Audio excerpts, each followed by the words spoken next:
नमस्कार, स्वागत है आपका एबीपी गंगा में। मैं हूं अवधेश। बुलेटिन की शुरुआत करते हैं बड़ी खबर के साथ। बड़ी खबर प्रयागराज से है। जहरीली शराब के कहर के मामले में शराब पीने वाले एक और शख्स की मौत हो गई और मरने वालों की संख्या बढ़कर 15 हो गई है। प्रशासन बीमारी से मौत होने का दावा कर रहा है। हंडिया इलाके में पिछले एक हफ्ते से मौत का कहर जारी है। जहरीली शराब से हो चुकी है मौत। अब तक 15 लोगों की जान जा चुकी है और प्रशासन ने सिर्फ 6 लोगों की मौत शराब पीने के होने की बात कबूली है। तो बेशर्मी की सारी हदों को प्रयागराज प्रशासन पार कर रहा है। मोहम्मद मोइन हमारे साथ जुड़ गए हैं। मोइन, लगभग नवंबर के आसपास भी एक बड़ा शराब कांड प्रयागराज में हुआ था और एक बार फिर से जिसमें मौत का आंकड़ा बढ़कर अब 15 हो गया है। लेकिन इतनी मोटी चमड़ी है प्रशासन की कि बेशर्मी की सीमाओं को पार कर रहे हैं। जी बिल्कुल, साफ तौर पर कहा जा सकता है कि प्रयागराज के हंडिया इलाके में पिछले एक हफ्ते से शराब पीने के बाद मौतों का जो सिलसिला शुरू हुआ था वो लगातार जारी है, थमने का नाम नहीं ले रहा है। और आज जो मौत हुई है उसके बाद मरने वालों का आंकड़ा बढ़ करके वो 15 पहुंच गया है। प्रशासन लगातार 3 दिनों तक सिरे से नकारता रहा, झूठ पर झूठ बोलता रहा और मौतों की संख्या को लेकर इनकार करता रहा। उसने साफ तौर पर कहा कि शराब पीने से किसी की मौत नहीं हुई है। लेकिन जब आंकड़ा लगातार बढ़ता चला गया तब उसने जाकर के ये बात जरूर कबूली कि इनमें से कई लोग ऐसे थे जिन्होंने शराब पी थी और शराब पीने के बाद उनकी मौत हुई थी। तो हम जब गांव में गए थे, इलाके में गए थे, तो वहाँ तमाम पीड़ित परिवार ऐसे सामने आए थे जिन्होंने ये कहा कि एक तो उनके ऊपर मुसीबतों का पहाड़ टूट पड़ा, उन्होंने अपने किसी परिजन की डेथ हो गई और उसके बाद जो पुलिस के लोग थे, जो प्रशासन के लोग थे, जो सरकारी अमला था, लगातार उनको डरा धमका रहा था। उनसे इस बात का दबाव बनाया जा रहा था कि वो ये बयान दें कि उनकी जो परिजन की मृत्यु हुई है वो शराब पीने से नहीं बल्कि बीमारी से हुई है। कई लोगों से सादे स्टैम्प पेपर पर अंगूठा तक लगवाए जाने की बात सामने आई है। इस तरह के भी आरोप लगे हैं। तो साफ तौर पर कहा जा सकता है कि प्रशासन की जहां जिम्मेदारी बनती थी कि वो पीड़ित परिवारों के आंसू पोंछे, उनको बिल्कुल। लेकिन मोइन, सवाल ये उठता है कि प्रशासन अपनी जान बचाने के लिए किसी भी हद तक जा सकता है, लेकिन प्रयागराज के जनप्रतिनिधि क्या कर रहे हैं? वहां से डिप्टी सीएम हैं, सांसद हैं, विधायक हैं, इतने क्या किसी को आम जनता की परवाह नहीं है? प्रशासनिक अमला तानाशाह हो गया है क्या? जी बिल्कुल, साफ तौर पर कहा जा सकता है कि सिर्फ अपनी गर्दन बचाने के लिए कि खुद कार्रवाई की जद में ना आए, खुद पर कोई आरोप ना लगे, शासन की तरफ से खुद के खिलाफ कोई कार्रवाई ना हो, इसे बचाने के लिए नीचे तौर पर मामले को दबाने की कोशिश की गई, लीपापोती करने की कोशिश की गई और इंस्पेक्टर समेत जो है कुछ पुलिस कर्मियों को महज सस्पेंड कर खाना पूरी कर दी गई। मतलब नीचे के लोगों के खिलाफ कार्रवाई करके एक दिखावा कर दिया गया ताकि ऊपर के जो लोग हैं वो सेफ रहे, उनको किसी तरह का नुकसान ना पहुंचने पाए। जाहिर सी बात है कि अगर 15 लोगों की मौत जहरीली शराब, बिल्कुल बड़ी गंभीर घटना है, लेकिन प्रशासनिक कार्रवाई पर सवाल लगातार उठ रहे हैं और इस मामले में संज्ञान लेकर लखनऊ किस तरह से कार्रवाई कब होगी, यह भी अपने आप में बड़ा सवाल बना हुआ है। शुक्रिया मोइन, नजरें बनाए रखिएगा, आपके पास फिर से आएंगे। और प्रयागराज में अवैध शराब से हुई मौतों के बाद कौशांबी में प्रशासन और आबकारी विभाग एक्शन में है। आबकारी अधिकारी कराजेंद्र प्रसाद वर्मा ने कहा कि होली और पंचायत चुनाव को देखते हुए आबकारी विभाग ने विशेष अभियान चला रखा है। इस अभियान में करीब 566 लीटर अवैध कच्ची शराब बरामद की गई है और भारी मात्रा में लहन भी नष्ट कराया गया है। 70 अभियोग भी पंजीकृत कराए गए हैं। तो आप देखिए किस तरीके से कौशांबी में अभियान चल रहे हैं। हालांकि ऐसे अभियान चलाने की बातें बार बार आती हैं, लेकिन सवाल यह है कि अगर अभियान इतने अच्छे चल रहे हैं तो फिर मौतों का सिलसिला क्यों नहीं थम रहा? प्रयागराज में तो 4-5 महीने के भीतर दूसरी बड़ी घटना है जिसमें शराब की वजह से अब 15 लोगों की जान चली गई है और कौशांबी जो पड़ोसी जिला है प्रयागराज का, वहां पर आबकारी विभाग एक्शन में है और जो अवैध शराब की भट्टियां हैं वहां पर कार्रवाई की जा रही है।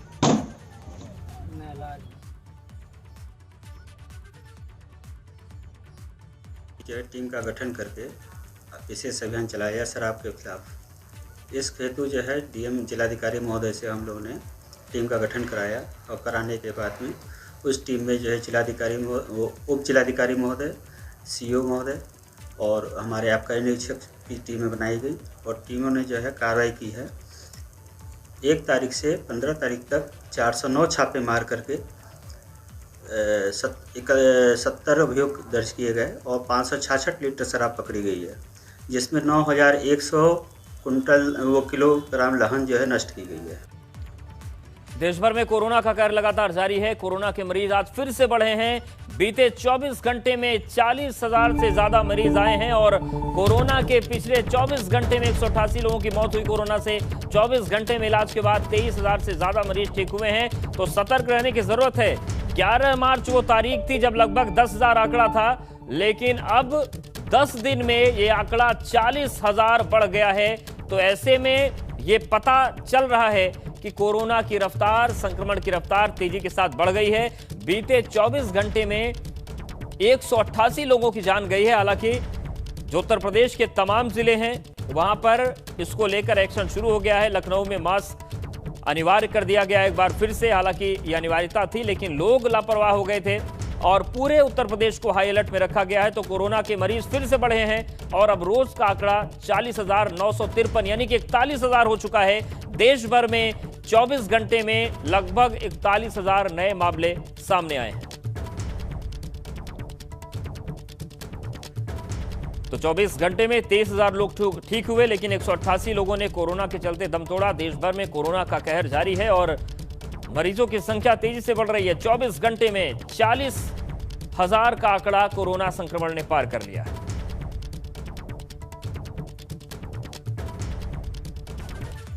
और कोरोना के बढ़ते आंकड़े के बाद यूपी सरकार हाई अलर्ट पर है। लखनऊ के डीएम ने मास्क के इस्तेमाल करने के निर्देश दिए हैं। सोशल डिस्टेंसिंग और कॉन्ट्रैक्ट ट्रेसिंग के आदेश जारी हुए हैं। कॉन्ट्रैक्ट ट्रेसिंग के लिए रिकॉर्ड दर्ज करने का आदेश भी जारी हुआ है। तो लखनऊ के डीएम ने मास्क के इस्तेमाल करने को लेकर सख्ती से निर्देश जारी किए हैं और सोशल डिस्टेंसिंग मेंटेन करना, इसके भी आदेश हैं। कॉन्ट्रैक्ट ट्रेसिंग और बढ़ाई जाए, इसके भी आदेश हैं और कॉन्ट्रैक्ट ट्रेसिंग के लिए रिकॉर्ड दर्ज करने के आदेश भी जारी किए गए हैं।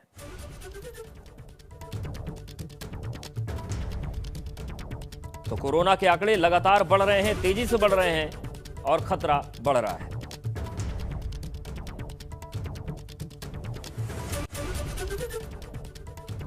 तो बीते 24 घंटे में लखनऊ में 90 केस सामने आए, नोएडा में 26, वाराणसी में 24 केस नए सामने आए हैं। तो रफ्तार तेजी से बढ़नी शुरू हो गई है। पहले ये जिले कुछ ऐसे थे जहां पर 0 हो गए थे केस। बरेली में 24 नए केस सामने आए हैं 24 घंटे में। मेरठ में 21 नए केस, कानपुर नगर में 19 केस सामने आए हैं। तो उत्तर प्रदेश के आधे जिले ऐसे थे जहां पर कोरोना के केसेस 0 होने लगे थे, लेकिन अब एक बार फिर से आंकड़ा बढ़ना शुरू हो गया है। और बात प्रतापगढ़ की, जहां पर बिजली विभाग की लापरवाही से 2 लोगों की मौत हो गई। 11,000 लाइन का तार टूटकर गिर गया था। मां और बेटे इसकी चपेट में आ गए। वहीं हादसे में 2 अन्य लोग झुलसे भी हैं। घटना के बाद कई घरों में हाई वोल्टेज करंट दौड़ गया। मां बेटे की मौत के बाद परिजनों में कोहराम मच गया।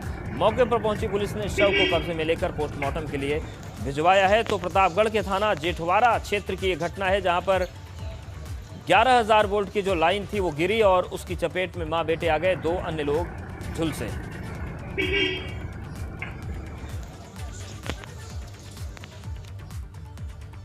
और बड़ी खबर बाराबंकी से है, जहां पर पथराव के मामले में 20 उपद्रवियों की गिरफ्तारी हुई है। कोर्ट में पेश करने की तैयारी है। बाउंड्री वॉल बनाने को लेकर विवाद हुआ था और विवाद के बाद पथराव हुआ। 20 लोगों को पुलिस ने गिरफ्तार किया है। इन्हें कोर्ट में पेश किया जाएगा। तो बाउंड्री वॉल बनाने को लेकर बवाल हुआ था और पत्थरबाजी जमकर हुई थी। 20 लोगों को पुलिस ने गिरफ्तार कर लिया है और अब इन्हें कोर्ट में पेश किया जाएगा। और एबीपी गंगा संवाददाता सतीश हमारे साथ जुड़ गए। सतीश, ये जो पत्थरबाजी हुई थी, एक वजह इसके पीछे क्या रही और क्या अभी और लोगों की गिरफ्तारी होनी बाकी है? जी अवधेश जी, आपको बता दें कि ये मामला जो है बाराबंकी का तहसील रामसनेही घाट पड़ता है और उसी तहसील परिसर में कुछ कमरे बने हुए थे। उसी पे कुछ लोग जो है अवैध तरीके से वहां रह रहे थे। उप जिला अधिकारी रामसनेही घाट के जो है उन्होंने जो है इसकी जो है बाउंड्री वॉल करा दिया, क्योंकि आने जाने का जो रास्ता था, जो बाहरी लोग आ रहे थे जा रहे थे, उसको उन्होंने जो है इसको बंद करवा दिया। उसी के तहत जो है वहां पर जो कुछ लोग थे उसका विरोध किए। विरोध करने के बाद धीरे धीरे जो है मामला और बढ़ गया और बढ़ते बढ़ते कल का जब ये मामला था तो उस दौरान जो है कुछ बाहरी तत्व भी आ गए, उपद्रवी आ गए और उस दौरान जो है पथराव हो गया। पथराव के चलते जो है पुलिस और उपद्रवियों में जो है बवाल हो गया। देर शाम लगभग जो है 11-12 बजे तक ये बवाल चलता रहा है। इस मामले में जो है पुलिस और प्रशासन के जो भी अधिकारी थे उसमें सख्त कार्रवाई करते हुए जो है 20 लोगों को अभी तक फिलहाल गिरफ्तार किया है और पुलिस लगातार दबिश दे रही है। कई लोगों को अभी जो है हिरासत में जो है पुलिस ने लिया है और 20 लोगों को आज जो है पुलिस जो है आज कोर्ट पेश करेगी। कोर्ट के बाद जो है जो भी डिसीजन कोर्ट लेता है उनको जेल भेजता है, क्या जमानत मिलती है। और फिलहाल जिस तरह से यहाँ का माहौल था अब की बात करें तो माहौल इस वक्त जो है शांतिपूर्ण है और कंट्रोल है। मौके पर जो है पीएससी बिल्कुल नजरें बनाए रखिएगा सतीश, जानकारी के लिए आपके पास आएंगे। तो बाराबंकी में बाउंड्री वॉल को विवाद हुआ था और 20 लोगों को गिरफ्तार पुलिस ने कर लिया है। पूर्वांचल का बाहुबली मुख्तार अंसारी मुश्किलों में है, मुश्किलें लगातार बढ़ रही हैं। मऊ पुलिस ने मुख्तार अंसारी पर अब गैंगस्टर लगा दिया है। हथियारों के अवैध लाइसेंस बनाने को लेकर एक्शन हुआ है। मुख्तार और उसके 3 साथियों के खिलाफ केस गैंगस्टर के तहत दर्ज किया गया है। मुख्तार के गिरोह अंतर्राज्यीय गिरोह घोषित कर दिया गया है। तो जो मुख्तार का गिरोह है इसे अंतर्राज्यीय घोषित कर दिया गया, साथ ही इस पर गैंगस्टर एक्ट भी लगा दिया गया है। आपको बता दें कि मुख्तार अंसारी पंजाब की रोपड़ जेल में बंद है। उत्तर प्रदेश सरकार और पंजाब सरकार के बीच टकराव की स्थितियां बनी हुई हैं उसको यूपी लाने के लिए, लेकिन कानूनी तौर पर मुख्तार के खिलाफ अब 2 मुश्किलें और बढ़ी हैं। पहला, उसका गिरोह अंतर्राज्यीय घोषित कर दिया गया है और दूसरा, गैंगस्टर एक्ट लगा दिया गया है।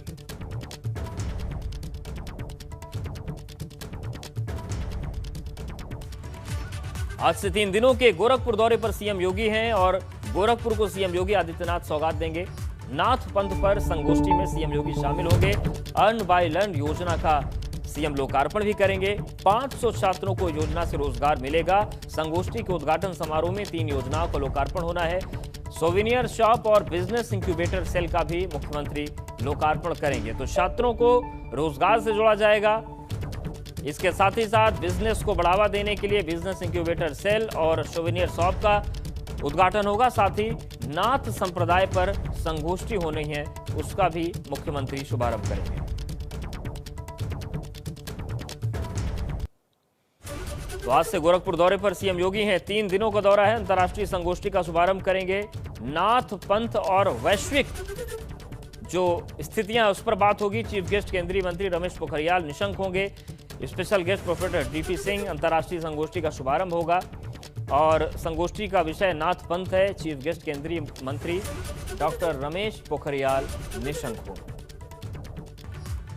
मुख्यमंत्री तीरथ सिंह रावत के लिए कैबिनेट मंत्री हरक सिंह रावत कोटद्वार विधानसभा सीट छोड़ने को तैयार है। हरक सिंह रावत का कहना है कि उन्होंने बीजेपी के राष्ट्रीय अध्यक्ष जेपी नड्डा को भी जानकारी दे दी है। हरक सिंह रावत का कहना है कि यूपी और उत्तराखंड में उन्हें राजनीति करते हुए 30 साल हो गए, इसलिए अब वो केंद्र में जाकर जिम्मेदारी संभालना चाहते हैं। अगर पार्टी उनसे सीट छोड़कर लोकसभा चुनाव पौड़ी से लड़ाना चाहे तो इसके लिए भी वो तैयार है।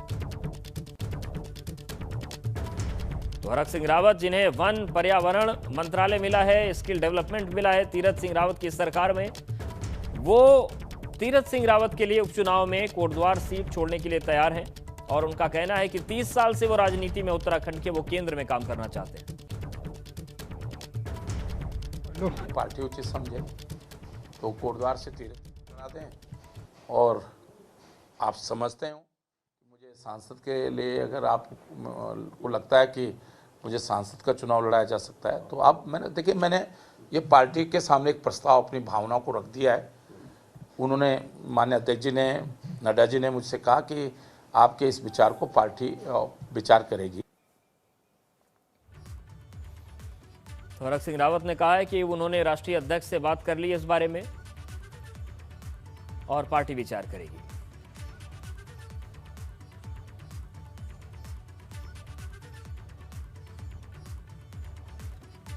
यूपी में धार्मिक ढांचे बनाने पर अब सजा हो सकती है। सार्वजनिक स्थानों पर जो धार्मिक ढांचा है वो बनाने पर सजा हो सकती है। 3 साल तक की सजा हो सकती है। राज्य विधि आयोग ने कानून का मसौदा सौंप दिया है। प्रस्तावित कानून का मसौदा मुख्यमंत्री को सौंपा गया है। सजा के साथ 3 साल का जुर्माना भी लग सकता है। तो सार्वजनिक जगहों पर अगर धार्मिक ढांचा खड़ा करते हैं तो फिर ये सजा के दायरे में आ सकता है। यूपी में धार्मिक ढांचे बनाने पर सजा हो सकती है। सार्वजनिक स्थानों पर जो लोग ढांचा बना देते हैं उन्हें 3 साल तक की सजा हो सकती है। राज्य विधि आयोग ने कानून का मसौदा सौंप दिया है और प्रस्तावित कानून का मसौदा मुख्यमंत्री को दे दिया गया है। सजा के साथ 3 साल का जुर्माना भी लग सकता है अगर सार्वजनिक जगहों को घेर कर वहां पर कोई ढांचा धार्मिक बनाया जाता है।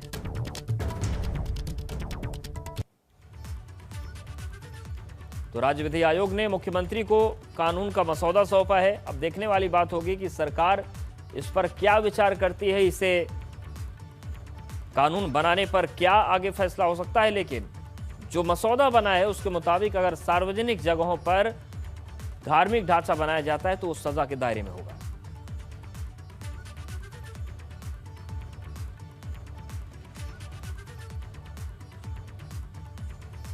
कोरोना के बढ़ते मामलों पर केंद्र सख्त है। केंद्रीय गृह सचिव के सभी राज्यों को चिट्ठी भेजी गई है। कोविड प्रोटोकॉल का गंभीरता से पालन कराने के निर्देश दिए हैं। भीड़ भाड़ वाले इलाकों में त्योहार के दौरान सतर्कता बरतने के निर्देश जारी किए गए हैं। तो केंद्र सरकार पूरी तरीके से कोरोना के कंट्रोल को लेकर एक्शन में है और केंद्रीय गृह सचिव ने सभी राज्यों को चिट्ठी भेजी है कोरोना के बढ़ते मामलों को लेकर। और चिट्ठी में कहा गया है कि कोविड प्रोटोकॉल का गंभीरता से पालन करवाया जाए। भीड़ भाड़ वाले इलाके में त्योहारों के दौरान सतर्कता बरती जाए क्योंकि अब कोरोना तेजी से बढ़ रहा है। 10 और 11 मार्च के आसपास जहां रोज के मामले 10,000 थे वो अब लगभग 41,000 24 घंटे में हो गए। हर 24 घंटे में 41,000 की संख्या पहुंच गई है। तो तेजी से बढ़ते आंकड़ों ने सरकार की टेंशन बढ़ा दी है। मुजफ्फरनगर के काजीखेड़ा गांव में शुक्रवार की शाम 25 साल के युवक की ईंटों से पीट कर हत्या करने से सनसनी फैल गई। बताया जा रहा है कि मृतक अनुज घर से खेत में पशुओं के लिए चारा लेने गया था, लेकिन कई घंटे बीतने के बाद जब युवक घर पर नहीं लौटा तो अनुज के परिजन उसकी तलाश में खेत पर पहुंचे। वहां पर उन्होंने अनुज का शव पड़ा देखा। शव के पास से शराब की बोतल और खून से लगी ईंट भी मिली। घटना की सूचना मिलने पर मौके पर पहुंची पुलिस ने मामले की कार्रवाई शुरू कर दी।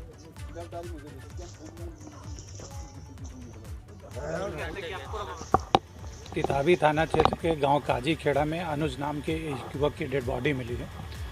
उस पर ईंट से उसके सर पे चोट पहुंचाई गई है और डेड बॉडी के पास शराब की बॉटल्स और बहुत सारी चीज़ें मिली हैं। विस्तृत पूछताछ में ये तथ्य प्रकाश में आया है कि वो दिन में किसी समय सरसों आदि लेने के लिए अपने नौकर के साथ खेतों पर आया था। वहाँ पर बैठ करके कुछ लोगों के साथ शराब पी गई है। शराब पीने के दौरान ही किसी बात को लेकर के कहा सुनी है और उसमें ये हत्या की घटना घटित हुई है। मेरठ में पुलिस और बदमाश के बीच मुठभेड़ हो गई, जिसमें पुलिस की गोली लगने से कुख्यात बदमाश घायल हो गया। बदमाश का नाम सिराज बताया जा रहा है। पुलिस का कहना है कि बदमाश गैंग लूट की वारदात को अंजाम देता था। सिराज पर 25,000 का इनाम पहले ही घोषित किया जा चुका था। मुठभेड़ के बाद पुलिस ने कुख्यात बदमाश सिराज को गिरफ्तार कर दिया। सूचना मिली तो थाना इंचार्ज लिसाड़ी गेट की टीम उसका घेराबंदी किया, लेकिन उसने पुलिस पार्टी को आता देख फायरिंग की। आत्मरक्षा पुलिस ने भी जवाबी फायरिंग की और बदमाश के पैर में गोली लगी। बदमाश घायल हुआ। बदमाश को नियमानुसार इलाज के लिए हॉस्पिटल भेजा गया तथा उसके विरुद्ध जो मुकदमे दर्ज हैं उनमें विधिक कार्रवाई कराई जा रही है।